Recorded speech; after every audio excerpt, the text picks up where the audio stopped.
The phone fell from her hand like a grenade with its pin pulled. Her face drained of color as she snatched it back up. Too late. I'd seen the message. In 20 years of marriage, I'd never known Elaine to hide her screen from me. My name is Winston Parks. I'm 48 years old and I've survived 3 combat tours, but nothing prepared me for this war at home. After 15 years in special forces, I thought I knew everything about reading people. Turns out, you can be blind to what's right in front of you. It started with small things. The new clothes. The extra hour at her volunteer work. The sudden interest in her appearance that went beyond the normal upkeep. 20 years of marriage makes you complacent. I'd been too busy with the security consulting firm I'd built after leaving the service to notice the shift until it was halfway complete. I first caught the scent of something wrong at the Wounded Eagle. I was nursing a whiskey, not to get drunk. I never drink to excess, but to unwind after closing a deal with the regional bank on their new security protocols. Sam slid a bowl of peanuts toward me without asking. He'd been running the Wounded Eagle since before I moved to Pinewood Ridge. The bar was nothing special, just a local watering hole where the career drinkers mixed with the after-work crowd looking to decompress. Sam kept it clean, the drinks honest, and didn't tolerate trouble. I respected that.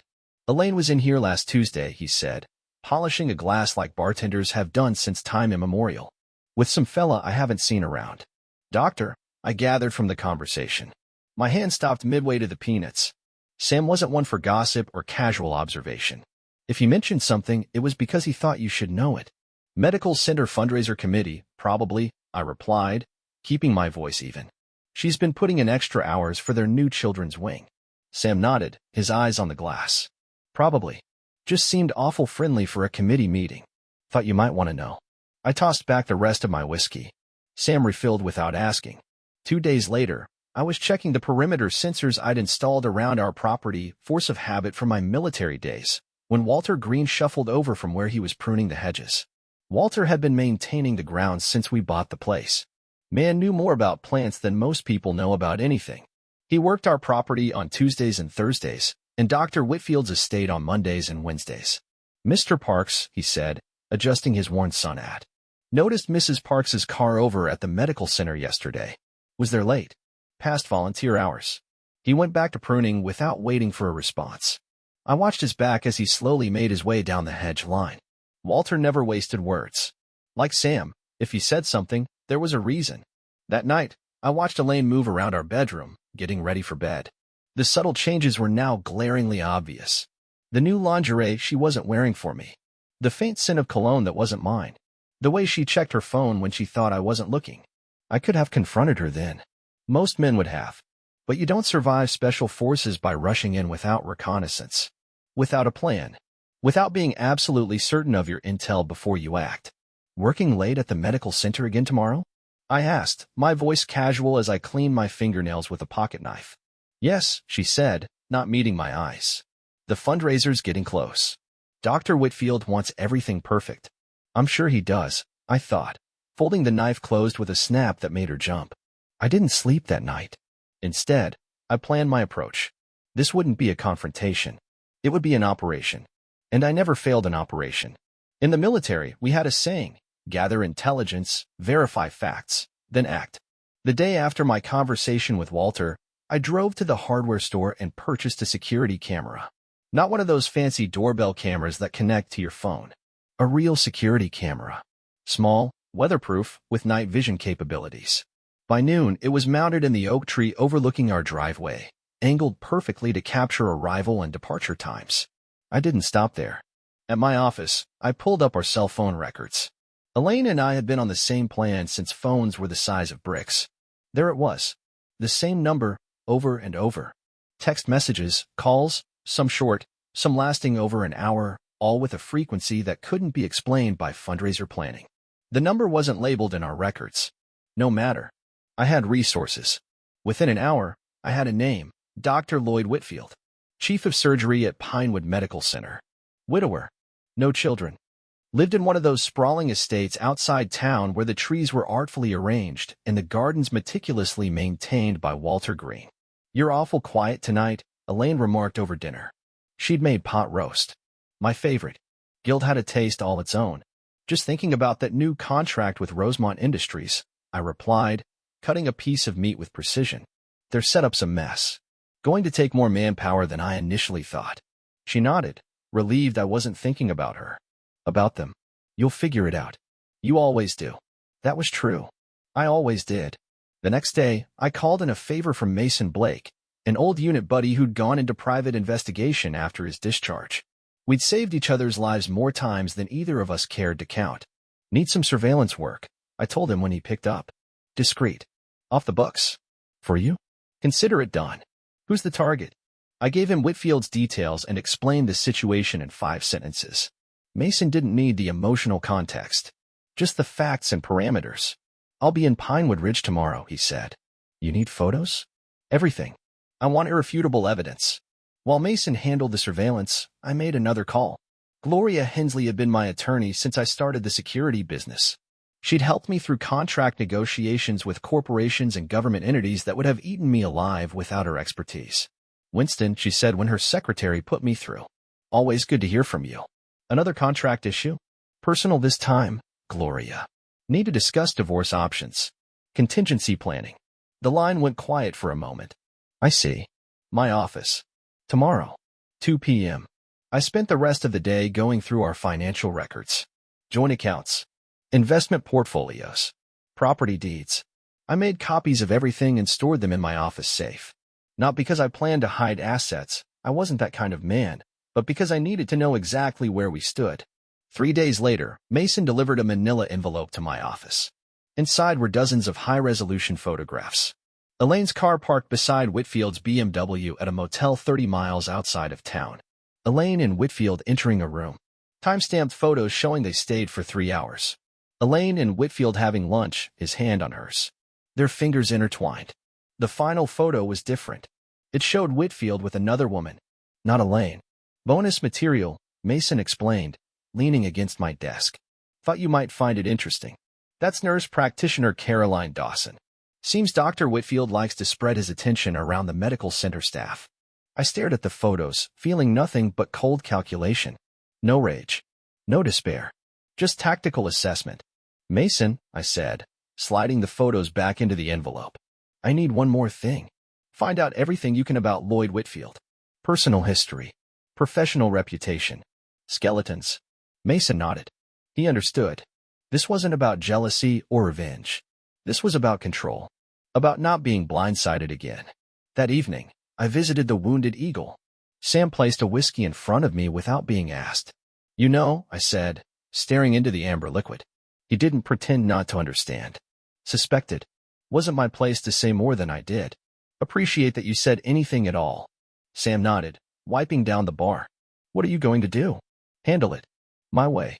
Most men would have already kicked up a storm, Sam observed. Made a scene. I took a slow sip of whiskey.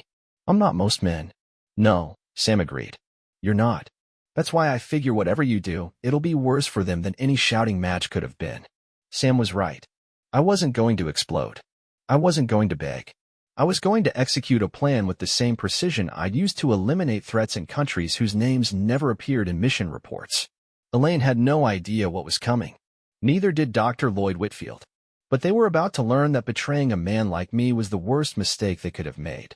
Gloria Hensley's office smelled of leather and old books, real books, not the digital alternatives everyone seemed to prefer these days.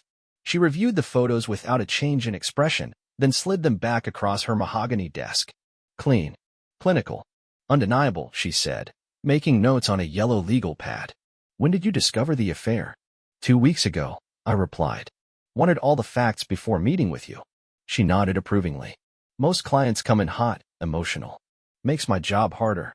She tapped her pen against the pad. What do you want out of this, Winston? Scorched earth or quick and clean? I want what's fair. Nothing more, nothing less. Gloria's mouth curved into something that wasn't quite a smile. Montana's an equitable distribution state. Given the length of your marriage and that your business grew during it, she could make a claim for a significant portion. Unless there's a morality clause in our prenup, I said, sliding another document across her desk. Gloria picked it up, her eyebrows rising slightly as she read. Well, adultery specifically outlined with penalty clauses. This is comprehensive. I've always been thorough. So I see. She set the document down. This changes things considerably. With this evidence and this prenup, She walks away with significantly less than half. In the parking lot outside Gloria's office, my phone buzzed. Mason had sent more intelligence. Dr. Lloyd Whitfield had a pattern, nurses, volunteers, even a patient once. Always married women. Always discarded when he got bored. His ex-wife was a radiologist now practicing in Idaho. Mason included her number. I made the call from my truck. Dr. Catherine Reed, formerly Whitfield, answered on the third ring. Who is this? My name is Winston Parks. My wife is having an affair with your ex-husband. A long silence followed. Then, I'm sorry to hear that. Why are you calling me? Information. I understand there's a pattern. She laughed, a brittle sound. That's putting it mildly. Lloyd collects married women like trophies. Uses the same playbook every time. I'd like to meet. Discuss details. 2 days later, we sat at a cafe in Coeur d'Alene, Idaho. Catherine Reed was sharp-featured, with intelligent eyes that missed nothing. She passed a file folder across the table. Complaints filed with the hospital board. Nothing stuck. Lloyd's too careful, too connected. But it's all there, the pattern, the women, the consequences. I flipped through the documents. Thank you. What are you going to do? I closed the folder. Handle it appropriately. He deserves to lose everything, she said, her voice flat. People usually get what they deserve. Eventually. Back in Pinewood Ridge, I found Walter pruning the Japanese maple near our deck. His weathered hands worked methodically, each cut precise. Mr. Parks, he acknowledged without looking up. Walter. He snipped another branch. Bad business with the doctor. I didn't ask how he knew. Walter always knew. Yes. Garden needs pruning sometimes, he said, examining a dead branch before cutting it. Remove the diseased parts so the healthy ones can thrive. I nodded, understanding exactly what he meant. It was time to prune. The Pinewood Family Counseling Center occupied a converted Victorian on the edge of town. Dr. Rebecca Winters had been practicing there for 15 years. Her office smelled of mint tea and featured just enough plants to feel alive without seeming cluttered. She'd agreed to the emergency session after a brief phone call in which I'd explained that our family was facing a crisis. I appreciate you fitting us in, I said as Elaine settled nervously onto the couch beside me. Our children, Sarah and Michael, sat in adjacent armchairs. They'd driven in from their respective colleges after my calls explaining we needed a family meeting with professional support. Of course, Dr. Winters replied, her voice professionally neutral. Why don't we start with why you're all here today? Sarah leaned forward. Dad said it was important, but he wouldn't elaborate. I thought we were here to discuss retirement plans, Elaine said, confusion evident in her voice. I removed a manila envelope from my briefcase. We're here to discuss something else entirely. Dr. Winters nodded, giving me the floor. For 23 years, I've been faithful to your mother, I said, looking at my children. I believed she'd done the same. I was wrong. Elaine's face drained of color. Winston, what are you talking about? I removed the first photograph from the envelope and placed it on the coffee table. Elaine and Lloyd entering the motel. Then another. And another. Jesus, Mom, Michael whispered. Elaine's hands trembled as she reached for the photos. This isn't. You don't understand. Dr. Lloyd Whitfield, I continued, my voice steady. Chief of Surgery at Pinewood Medical Center. Sarah, Michael, your mother has been having an affair with him for at least 6 months. Winston, please, Elaine pleaded. We can talk about this privately. Like you talked about our marriage privately with Lloyd? I placed another photo on the table. Lloyd with nurse practitioner Caroline Dawson. He has a pattern. Your mother isn't special to him. Just another in a long line. Sarah stood abruptly. I can't believe this. She looked at her mother with disgust. Dad's done everything for you. For us. Sweetheart, it's not that simple, Elaine began. Seems pretty damn simple to me, Michael cut in. These pictures don't leave much room for interpretation. Dr. Winters cleared her throat. Perhaps we should have. I filed for divorce, I interrupted. The prenuptial agreement your mother signed has specific provisions regarding infidelity. She'll be provided for, but the terms are clear. Elaine's composure cracked. You son of a bitch. You set this all up, didn't you? Brought the kids, the counselor, all to humiliate me. I met her gaze steadily. No, Elaine. You humiliated yourself. I'm simply making sure the consequences are delivered in a controlled environment with professional support for our children. Sarah reached for her brother's hand. We should go. I can't be here right now. Michael nodded, standing. Dad, we'll be at your office. When you're done here. They left without looking at their mother. Elaine collapsed into tears as the door closed behind them. This was never about the children, she sobbed. This was about your ego, your control. This was about the truth, I corrected. Something you've had trouble with lately. Dr. Winters shifted uncomfortably. Mr. Parks, while I understand your need for transparency with your family, this approach was necessary, I finished. My children deserve to know why their family is changing, not the sanitized version their mother would have given them. I stood, collecting the photographs. Dr. Winters, thank you for your time. Please bill me directly. I turned to Elaine. Gloria Hensley's office has the paperwork. Your copies will be delivered tomorrow. I left Elaine crying in the counselor's office. I didn't look back. In war, you don't look back. News travels fast in small towns. By the following week, Elaine had moved into a condo on the other side of Pinewood Ridge. Dr. Whitfield's Beamer was noticeably absent from the medical center parking lot. The hospital board had placed him on administrative leave pending an investigation into professional conduct concerns. Amazing what a few well-placed calls from Catherine Reed to her former colleagues could accomplish. I sat at my usual spot at the Wounded Eagle, finishing paperwork for a new contract. The bar was busier than usual for a Wednesday. Becoming quite the celebrity, Sam remarked, sliding a fresh whiskey toward me. Not my intention. Maybe not. But people respect how you handled it. No shouting. No drama. Just consequences. Tom Blackburn, who owned the hardware store, nodded as he passed by. Winston. A simple acknowledgement, but the respect in his voice was clear. Before the news broke, he'd barely known my name despite my regular purchases. My phone buzzed. A text from Michael, coming home this weekend. Sarah too. Dinner Friday? I typed back, looking forward to it. The door to the bar swung open. Conversation died as Elaine walked in, her eyes scanning the room before landing on me. She looked smaller somehow, her bright clothing exchanged for a muted sweater and jeans. She made her way to my table, ignoring the stares. Can we talk? She asked, her voice barely above a whisper. We're talking now. She glanced around uncomfortably. Privately. I have nothing to say that can't be said here. She sat anyway, uninvited. The condo association president told me I need to find another place. Apparently, they don't accept my kind there. Her voice was bitter. Charlotte Watson won't speak to me at the grocery store. 20 years of friendship, gone. Actions have consequences, I replied, taking a sip of whiskey. This is your doing, she hissed. You made sure everyone knew. You've turned this whole town against me. You did that yourself. Lloyd's wife is filing for divorce, she continued. Did you know that? She found out about us somehow. Lloyd doesn't have a wife, I corrected. He's been divorced for years. Elaine's face crumpled. He told me his wife died of cancer. Like I said, actions have consequences. Sometimes they include discovering you've been lied to. She reached across the table for my hand. I pulled it away before she could make contact.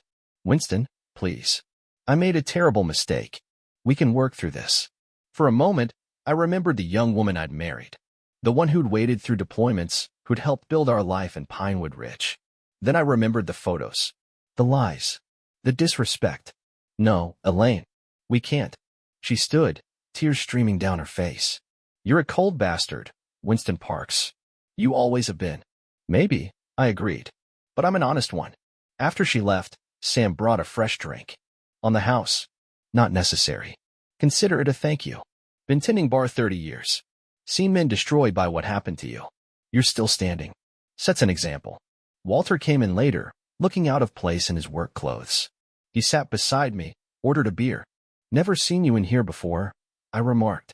Special occasion. He sipped his beer. Saw Mrs. Parks moving out. Reminded me of something my father used to say. Sometimes what looks like the garden dying is just the soil getting ready for new growth. I nodded, understanding. Sometimes things had to die before new life could begin. 6 months passed. The divorce was finalized with minimal fuss. Gloria had done her job well. Elaine received a settlement that was fair but significantly less than she'd have gotten without the prenuptial agreement. She'd moved to Denver, taken a job at a department store. Sarah mentioned speaking to her occasionally. Michael hadn't called her once. My security firm landed the contract with Western Regional Bank, our largest to date. I hired 3 new consultants, all former military. The reputation of Park Security had spread beyond Pinewood Ridge to the surrounding counties. We were the firm that delivered results without excuses. Lloyd Whitfield had resigned his position at Pinewood Medical Center after 3 separate nurses filed complaints about inappropriate conduct. Last I'd heard, he'd taken a position at a small clinic in Arizona. A significant step down for a man who'd once been chief of surgery. His wife, the one he'd claimed was dead, had apparently received a substantial divorce settlement. I was reviewing quarterly projections in my office when my secretary buzzed me. "Colonel Mitchell is here to see you." Diane Mitchell and I had served together in Afghanistan. After retirement, she'd gone into private security like me, specializing in executive protection on the West Coast. We'd kept in touch sporadically over the years. Last I'd heard, she was based in Seattle. "Send her in," I replied, standing as the door opened. Diane looked the same, silver-streaked dark haircut and a practical bob, straight posture, alert eyes that missed nothing. She greeted me with a firm handshake. "Parks, you're looking well." "Mitchell, didn't expect to see you in Pinewood Ridge." She took the offered seat across from my desk. "Got a potential client. Tech executive building a vacation home on the lake. Wants comprehensive security. Thought we might collaborate." We spent an hour discussing specifications, capabilities, and division of responsibilities. Professional. Direct. No wasted words. "Heard about your divorce," she said as we finished. "Sorry." I shrugged. "It was necessary. Usually is, by the time it happens." She gathered her notes.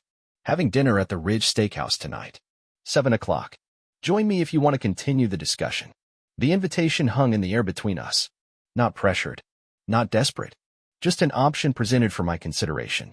"I'll be there," I replied. That evening, I found Diane already seated, reviewing documents while nursing a bourbon. She didn't do small talk or flutter about like some women might. We ordered steaks, discussed the security system for her client's lake house, and swapped stories about former colleagues. "Staying at the Ridge Inn," she mentioned as we finished our meal. "Flying back to Seattle tomorrow afternoon. Breakfast at 8 if you're interested in finalizing details." Again, the invitation was clear but not demanding. I appreciated that about her. Always had. 8 works, I confirmed. Walking her back to her hotel, I realized I felt something I hadn't experienced in years. Not desperation. Not neediness. Just simple appreciation for competent company.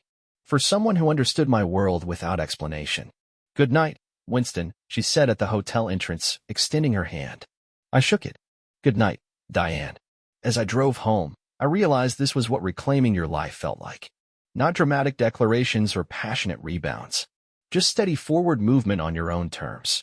The knowledge that you'd survive the worst betrayal and emerge stronger, more focused. The next morning, as I prepared to meet Diane for breakfast, I caught myself actually looking forward to the day. That felt like victory. 1 year to the day after I discovered Elaine's affair, I stood in my backyard, watching Walter trim the hedges. The garden had never looked better. He'd suggested some new plantings that had transformed the space.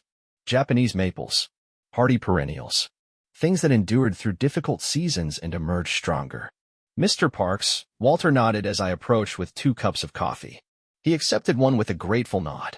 "Property's looking good," I said. "Doing better without the diseased portions," he replied, his weathered face impassive. "Garden knows when it's been properly tended." We stood in companionable silence, drinking our coffee. A car pulled into the driveway, Sarah and Michael arriving for our monthly dinner. They came regularly now, more than they had when their mother lived here. Michael had taken a job at a cybersecurity firm in Bozeman, close enough to visit regularly. Sarah was finishing her master's degree in Portland. As they walked around to the backyard, I saw Elaine's car slow down on the street beyond the fence. She'd come back to Pinewood Ridge last month to close out some paperwork with the condo sale. I'd seen her once at the grocery store. She'd looked away first. Her car hesitated, then continued down the street. She wouldn't stop. We had nothing left to say to each other. "Dad," Sarah called, breaking into my thoughts. She hugged me tightly. Michael followed with a firm handshake that turned into a brief embrace. "Diane coming?" Michael asked, looking toward the house. "She'll be here around 6, I replied. Had to finish some work in Seattle first. Our relationship had developed slowly, naturally. No rush. No desperation. Just 2 people who respected each other building something solid. She'd kept her place in Seattle. I kept mine here. We made it work on our terms. Later that evening, after dinner, I walked down to the Wounded Eagle. Sam was behind the bar as always, a constant in a changing world. "The usual?" he asked as I took my seat. "Please." He poured the whiskey, then raised his own glass. "To survival," he said, offering a rare toast. I tapped my glass against his. To more than survival, I corrected. To living on your own terms. Sam nodded approvingly. That's the difference between you and most men who come through that door with the same story. They survive. You rebuilt. As I sipped my whiskey, I thought about the past year. The betrayal had been meant to destroy me. Instead, it had stripped away what was weak and false, leaving only what was strong and true. My business. My children. My self-respect. In the military, we had a saying. It's not about how hard you can hit. It's about how hard you can get hit and keep moving forward. I'd been hit hard.